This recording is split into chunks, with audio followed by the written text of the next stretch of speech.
मंडळी, वैष्णवी हगवणे प्रकरण कुठे शांत होत नाही. तेच एका पतीनं 36 लाखांच्या हुंड्यासाठी आपल्या पत्नीला जिवंत जाळल्याचा प्रकार घडला. धक्कादायक बाब म्हणजे घरातील तिच्या 7 वर्षाच्या लहान मुलासमोरच एका पतीनं त्याच्या पत्नीला पेट्रोल टाकून जाळलं.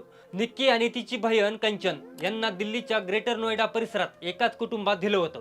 दोन्ही जावयांना लग्नात त्या काळी टॉप मॉडेल स्कॉर्पिओ हुंडा म्हणून दिली होती. सुरुवातीच्या 6 महिन्यापर्यंत सगळं व्यवस्थित सुरू होतं, पण लग्नाला जशी 6 महिने झाली, लग्नात आम्हाला कंचन ह्या एकाच बहिणीकडून हुंडा मिळालाय, दुसरीनं काहीच आणलं नाही असं म्हणत निक्कीचा छळ सुरू झाला. त्यानंतर आपल्या लेकींच्या सुखासाठी सासरी आणखी सोनं, चांदी आणि पैसे पाठवले.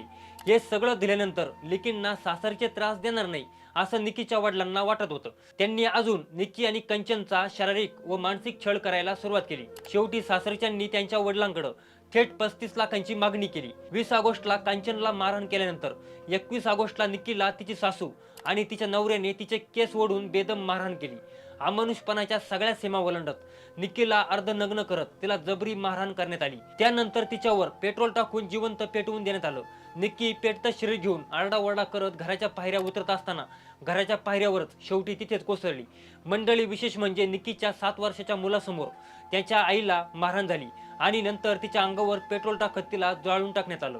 निक्की जीवाच्या आकांतानं वाचवा वाचवा ओरडत होती, पण तिचा 7 वर्षाचा मुलगाही हतबल होता. तुम्हाला या घटनेविषयी काय वाटतं हे कॉमेंटमध्ये नक्की सांगा. तसेच वेद.com ला सबस्क्राईब करायला विसरू नका.